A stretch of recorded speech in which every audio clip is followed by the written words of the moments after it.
Welcome back to Dubsy Bricks for another episode of building Mandalorian Lego.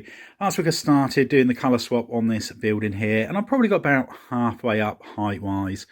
Went to the Lego store this week, was hoping to get some more of the light bluish grey 10x1 bricks, however they didn't have any. So I'm going to have to wait until I've actually moved house before I order any more bricks in, as I'm not sure whether the order would arrive before we actually move. So it's just a case of doing what I can in the meantime.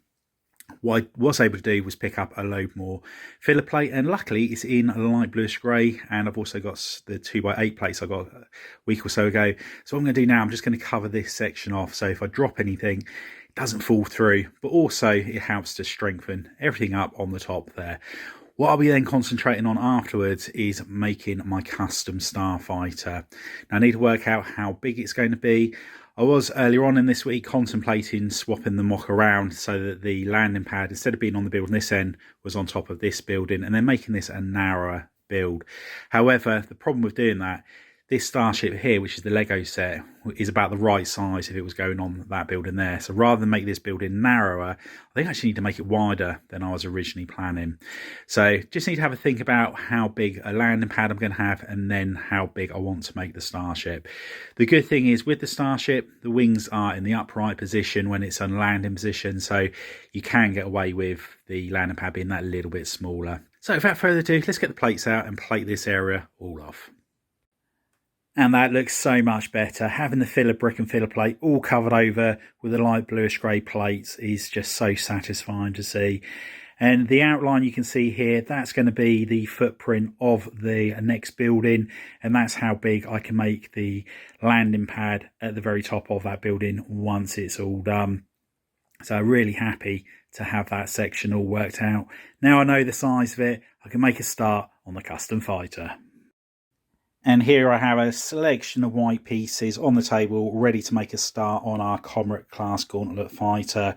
On the wall here, I've put a couple of images which I'll be using for reference. And I'm going to be basing the model off of the Mark III. And as you can see on here, it's got a slightly different nose to the other two versions there. It's not going to be in similar scale to the Millennium Falcon UCS size. I don't want to make it that big. However, it is still going to be quite a large craft. And I'm going to be using this part for the wing mount, so that way I can rotate the wings from flight mode to the landing mode. I think that's possibly the best way forward. And I put together this section here, and I think this is going to be the diameter of the fuselage itself near the rear. So what I need to do is work out a way of attaching this to the side of this part. So what I would like to do as well, if possible, is have opening doors on the bottom so that the Mandalorians can drop out from there, as you see in the Clone Wars and also in the Mandalorian TV show. Anyway, let's start on the frame or skeleton of the fuselage and see what we can come up with. And here we have the start of the fuselage, and as you can see, I've managed to get these two sections here all attached together now. This part here, I'm aiming on building the frame from that, so I want to keep this as hollow as possible in this section here. That way I can put some seats on there ready for the Mandalorians to sit on there. These plates, they're not going to be protruding all that brick. What we're going to be doing here is bricking this all out to make it nice and solid. And there'll be Technic pins on there, and then that way I can attach the front section of the build using some Technic pins.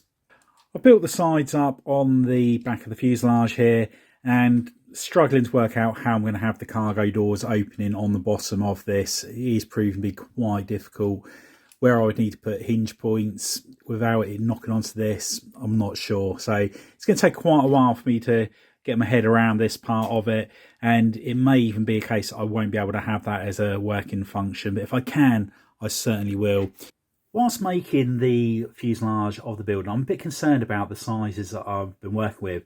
So what I've done, I've printed off this picture from the internet, and I've measured each dimension on here, decided how long I want the total build to be, and I've worked out how many studs each section is going to be.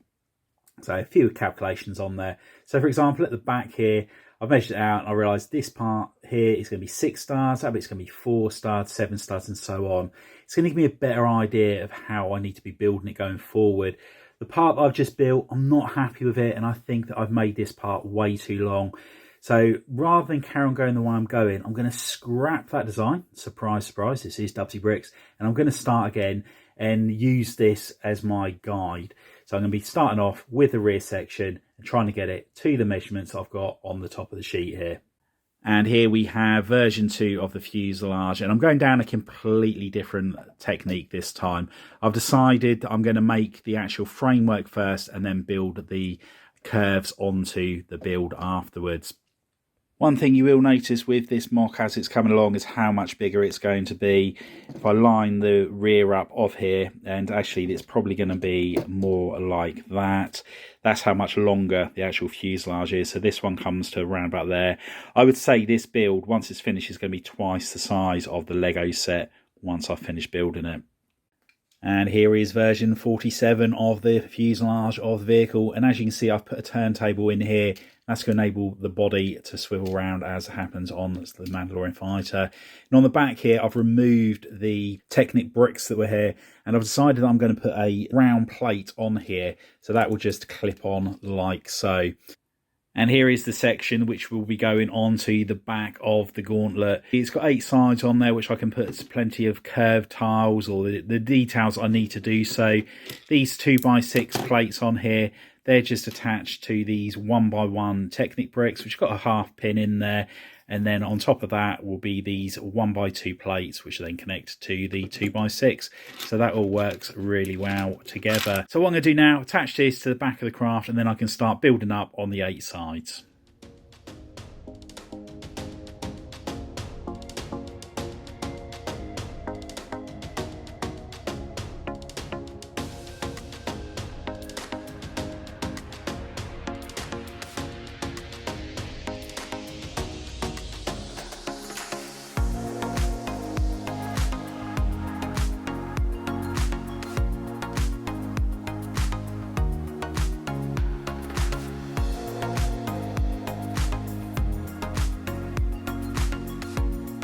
And that's the rear section all added to the build itself. I'm really happy with how this is coming on. I do like the way that this tapers in, which is something that my previous attempt didn't have on there. And also the length, that's a lot shorter than the previous one. And I think by having the diagram, measuring how long each section was, and then working out how many studs that needed to be, was definitely the good decision. And I think it's going to make the vehicle look a lot better once it's all finished. I would have liked to have got a lot further through the build than what I have, but due to the fact this is the first large build of a vehicle that I've actually made before, it is proving to be a lot harder than I was anticipating. But it's a great challenge and one I'm really enjoying doing. So although it might take a lot longer than I was expecting, it's going to be time well spent, I hope. With these sections here, this is quite challenging as well. The gap between these 2 parts here is 3 bricks, but I want to be working in even numbers. This section here is not a problem. I don't mind that being an odd number, but the centre part here, I wanted to be even. So as you can see, I've gone from 3 bricks wide here. I had to get it down to 2. So again, it's just little things like that. They just take a little bit of time to work out, and also making sure everything is strong enough. This part here, there is a little bit of movement on there, so whether or not it was worthwhile putting this term bit in here, I'm not sure. I could have just made it solid and it wouldn't have made any difference, as the vehicle was not going to have that part rotated at any time, I don't think. But it's nice to have the feature there should I want to put an action shot in it at some stage. But anyway, I hope you've enjoyed the update. If you have, please remember to give us a big thumbs up. If you haven't already done so, please consider subscribing to the channel and hit the notification bell so you don't miss any future content on the channel. And if you know anybody else you think would be interested in building Mandalore or building Gotham, please share the channel with them. Anyway, thanks for holding by, and I'll see you next time. Bye for now.